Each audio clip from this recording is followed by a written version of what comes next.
El ABC desmiente que exista una relación íntima entre el director del Mundo, don Pedro J. Ramírez, y la señora Isabel Sartorius.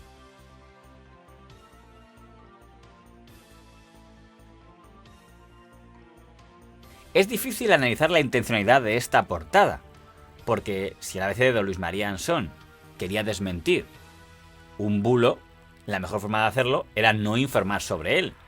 Y en cambio, al poner sobre páginas que existía ese rumor, le estaba dando fuerza en las hemerotecas a que existía el rumor de que don Pedro J. Ramírez mantenía una relación con la señora Sartorius. ¿Se podría considerar un ataque del ABC del señor Ansón a el mundo del señor Pedro J. Ramírez? No lo consideró así el señor Ramírez, que se le tomó a broma y se limitó a comentar en una entrevista para una revista que él también desmentía que el señor Ansón tuviera relaciones con Judith Mascó o con la duquesa de Alba. Pero en la no noticia. Pero es que estas cosas ya son fantásticas. Yo es que esto no me acordaba. Aquí se metió esto. No, es verdad que Isabel Sartorius estuvo un tiempo trabajando en el Mundo. Y es verdad que ella estaba tan obsesionada con los seguimientos y con la presión que había en torno a su relación con el príncipe, que nos pidió en alguna ocasión que la metiera algún redactor en el maletero del coche. La realidad es que el ABC y el Mundo tuvieron muchos momentos de diferencias durante el gobierno de don Felipe González, especialmente por el caso Gal. Y sin embargo, nunca hubo ataques entre ambos periódicos. Ni siquiera cuando fue el ABC del señor Ansón el que desveló que don Pedro J. Ramírez estaba trabajando como asesor del Partido Popular y de Izquierda Unida en el forjamiento de aquella pinza mediante la cual tanto el señor Aznar como el señor Anguita trabajaron conjuntamente para desgastar al gobierno de don Felipe González. La reunión secreta entre Aznar y Anguita con Pedro J. Ramírez como intermediario fue difundida por el ABC. Bueno, hombre, yo creo que el que Anguita y Aznar tuvieran un encuentro... Sí, tampoco es algo definitivo. Bueno, y además era una noticia, probablemente, que el único que no la podía dar era yo, porque estaba comprometido por la relación de confianza y de confidencialidad del encuentro con los dos. Porque había sido en mi casa, pero... Ni siquiera cuando el ABC publicó en portada un ataque contra dos periodistas del Mundo, contra los señores don Antonio Rubio y don Manuel Zardán, los periodistas que con la ayuda del comisario Villarejo estaban publicando vinculaciones de mandos de la Guardia Civil en el caso Gal, como era el caso del general Galindo, ni siquiera entonces el Mundo atacó al ABC, cuando por mucho menos habrían atacado al diario El País. Quizá la explicación era en la buena relación personal que existía entre don Pedro J. Ramírez y don Luis María Ansón. El ABC respaldó muchísimo por ejemplo, a Galindo, al general Galindo y a todo lo que representaba.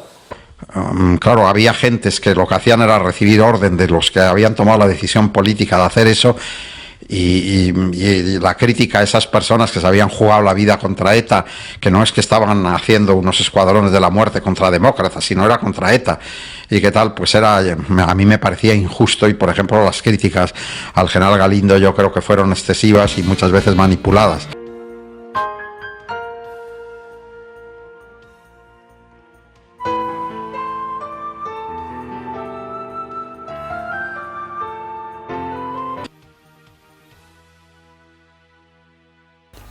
Manuel Zardán a la izquierda y Antonio Rubio a la derecha, sin duda sin conocimiento del director de su periódico, ofrecieron dinero, cambio de residencia y solución a un problema en el colegio de huérfanos al guardia civil Vicente Soria, a cambio de que inculpara al general Galindo en el caso Zabalza. El guardia civil ha denunciado y firmado su declaración ante ABC el hecho por lo que tanto el fiscal como los abogados de Galindo podrían iniciar acciones judiciales contra los dos periodistas. Les acusaban de atacar a Galindo, pues eso era como ayudar a Herri Batasuna.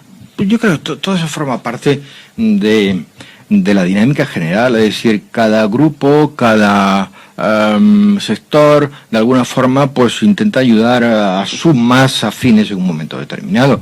A su vez, en ese momento determinado, ABC intentó ayudar a Galindo y dar a entender que mi ex socio Cerdán y yo incluso llegamos a pagar a un guardia civil, cosa totalmente incierta que se ha demostrado a lo largo de la historia.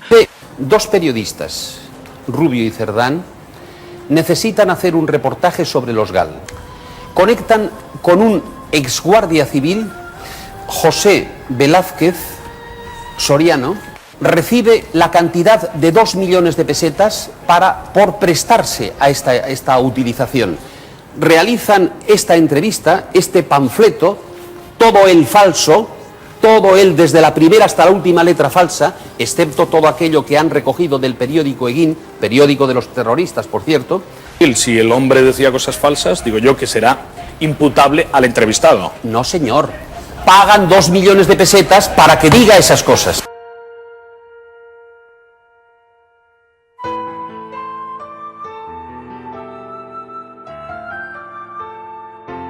Con una información en portada. Pero lo grave del asunto es que nos acusaban de cohecho, de intentar pagarle a un guardia civil que había estado en Inchaurrondo para que atacara a Galindo.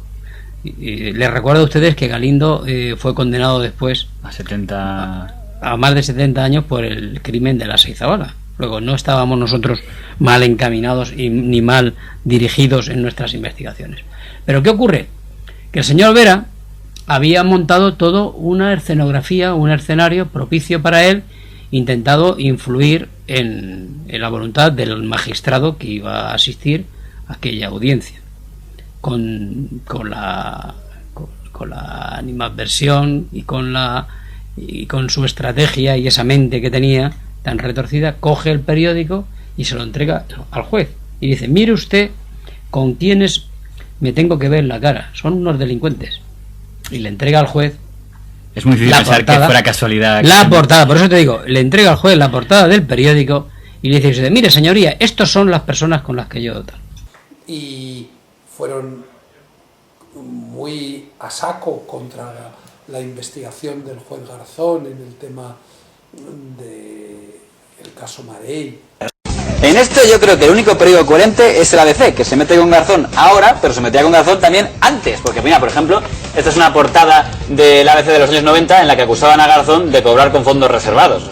Desde que sacara del cajón el caso Gal, el director del diario ABC, don Luis María Ansón, mantenía una campaña de crítica constante contra el juez Garzón. Esta campaña tuvo su máximo exponente el 8 de febrero de 1995, cuando desde la portada de su diario, el señor Ansón acusó a Garzón de haberse pagado sus vacaciones en el Caribe con el dinero de los fondos reservados de Interior. El juez negó las acusaciones, pero no llevó a los tribunales al ABC. Recuerdo una campaña del ABC que salió que Garzón había cobrado fondos reservados del Ministerio del Interior, lo mismo que los que se habían llevado... Por unos viajes, decían. Sí, por unos viajes a la República Dominicana. Garzón, efectivamente, cuando estaba en la Audiencia Nacional y cuando estaba dentro de los jueces que más involucrados en la lucha contra el terrorismo, pues tuvo cobertura del Estado y tuvo dádivas y favores, efectivamente. No fue el único, por cierto, pero tuvo favores. Y uno de los favores fue, efectivamente, que con fondos reservados le pagaron varias cosas. El arreglo de su casa y, concretamente, unas vacaciones pagadas en la República Dominicana. Y esas fueron pagadas con fondos reservados. Lo que sucede es que ya para cuando sacamos esta información nosotros había pasado unos años antes. Pero es que Garzón ya se había ido a la otra parte de la trinchera y estaba siendo el juez justiciero, que era la especie del personaje que era el que tenía toda la verdad de la justicia. Pero él mismo tiene su biografía. Y que este me refiero a Garzón, tuvo el tiempo suficiente desde la primera edición del periódico a la segunda, con la diferencia horaria en la República Dominicana, que allí son como 7 horas más tarde, pues le dio tiempo a llamar a los hoteles para que le mandaran copia de las facturas que le había pagado. Es verdad que él no había pagado a los... me parece que era un escolta que había llevado allí, que eso lo había pagado Interior, pero bueno, en fin... digamos que sus facturas se las había pagado él.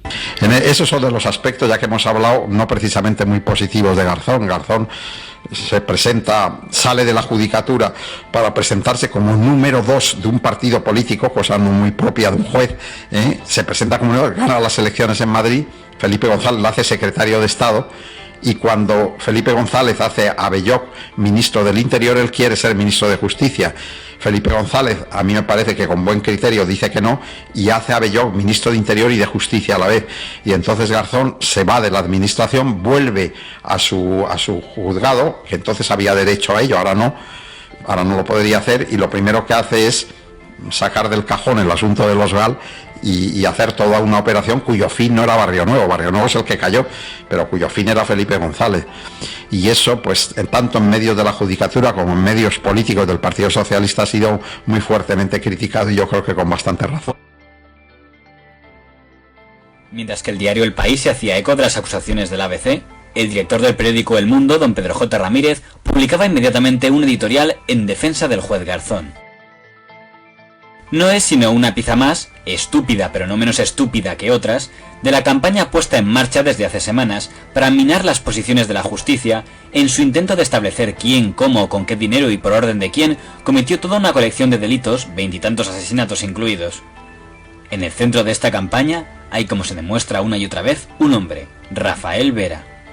Como se ve, en su defensa del señor Garzón, el diario El Mundo ataca al que considera responsable de la filtración, el señor Vera, pero evita cualquier crítica hacia el ABC o al señor Ansón, cuando si la filtración en vez de ser al ABC hubiera sido a El País, es fácil suponer que El Mundo hubiera cargado contra el periódico Deprisa. Se habló entonces de que existía una especie de pacto de no agresión entre los dos principales periódicos del Sindicato del Crimen. Con Ansón siempre ha habido una manera de entender el periodismo, pues como una especie de sacerdocio, como una especie de manera de vivir. Y muchos domingos en los años 90, a comienzos de este siglo, pues durante los 80 en los que yo era director de Diario 16, pues los únicos dos directores que estábamos en la redacción los domingos por la tarde éramos él y yo, y los dos, y el uno sabía que, y terminábamos casi, pues a la primera o la segunda vez, pues para contrastar alguna cosa, oye, ¿habéis comprobado esto? ¿O te ha llegado esta noticia, te ha llegado esta nota del gobierno? Y ya se terminó creando una especie de, pues oye, vamos a charlar los domingos por la tarde, y ocurría muchas veces que nos llamábamos el uno al otro. Por otro lado, como comenté una vez en un programa de televisión, es curioso la encendida defensa que el diario El Mundo hace del juez Garzón, teniendo en cuenta el tratamiento que le darían años después. Otro ejemplo de por qué los medios no tienen credibilidad. Tema Garzón, por ejemplo. ¿Cuál es el periódico que más está ahora metiéndole caña a Garzón? El Mundo. El Mundo. ¿Cuál es el periódico que más está diciendo que todo esto es una maniobra contra Garzón injusta? El País. El País, vale. Vamos a poner hace unos cuantos años. Año 95. El periódico, no sé si esto está un poco pequeñito, a ver si lo podéis coger bien. El diario que denunciaba antes maniobras contra Garzón era el diario El Mundo. Nada, no sintonizas igual, lo explico yo. Es el que publicaba en la editorial La maniobra contra el juez Garzón. Hay otra que tengo aquí, no se ve, que es el juez Garzón, el instructor pertinaz, con unas odas a Garzón elogiosísimas. A ver. Que el ABC puede tener un poco de coherencia en el caso Garzón, pero El Mundo del País, desde luego que no.